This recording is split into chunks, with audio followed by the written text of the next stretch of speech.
Welcome to Belfast. My name is Jamie Stinson. I'm a 28-year-old journalist. I've lived most of my life in Belfast, the capital of Northern Ireland.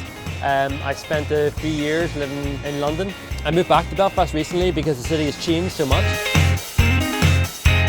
There's something really exciting happening in the city now. There's a real buzz going about. People start to put their ideas into practice. There's just so much options of what you can do in terms of going out in restaurants and coffee shops, which is really exciting and really interesting to be a part of.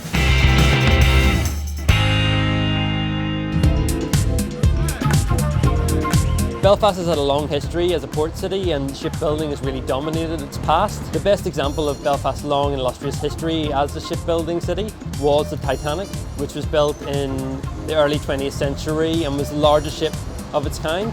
In the city there's a real pride of that. It's such an engineering feat, and today there is the Titanic Museum, which is a really good interactive way of kind of getting an idea of the size and the scale of the ship.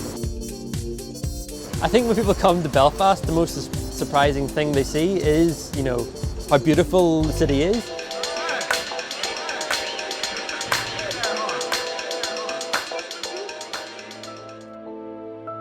I think most people would know Northern Ireland for the Troubles. It was a 30-year conflict which tore the country apart and tore Belfast apart. That lasted between the mid-60s until 1998 with the Good Friday Agreement, which brought peace to Northern Ireland. And you still see the effects of that today with the murals on all the walls. A great way to learn about the city's past is through a black taxi tour.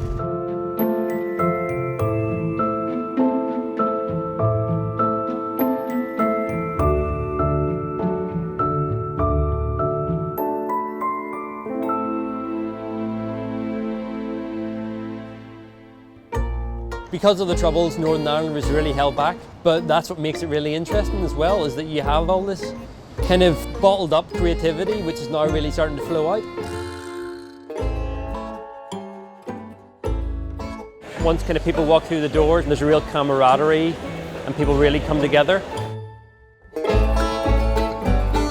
We're here at St George's Market, a great example of Belfast's growing food culture, an award-winning market which has been open since the late 19th century. Actually, on the site there's been a market every Friday since 1604.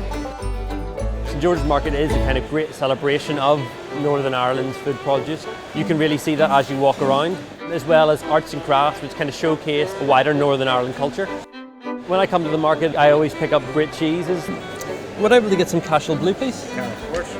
Northern Ireland has some fantastic cheese. At St George's Market, there's a real treasure trove. And I think one of the great things the market shows is that it's not just kind of one type of person. It's not just young people. It's the full spectrum of everyone in the city coming together, sharing their love of food.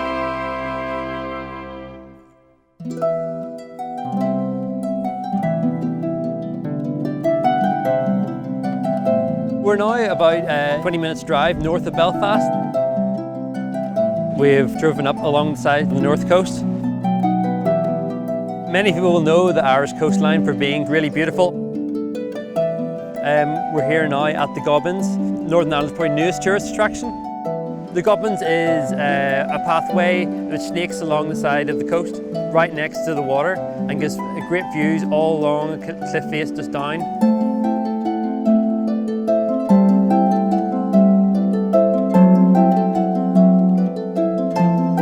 Gobbins opened in 1902. However, after a long time as a tourist attraction, it fell into disrepair in the early 50s and ended up closing. It's been a 10-year operation for them to get back up and running again, with the project nearly costing $8 million. With the aggressive winds and aggressive waves, it shows the hard work they've had to put in.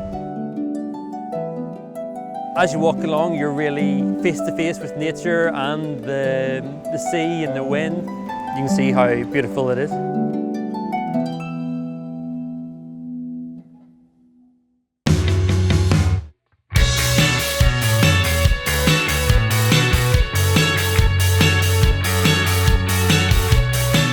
Belfast has got a lot of really great bars. One of the best known and most famous ones is the Crown. It was founded in 1849, and now we're just going to go and meet a few friends of mine.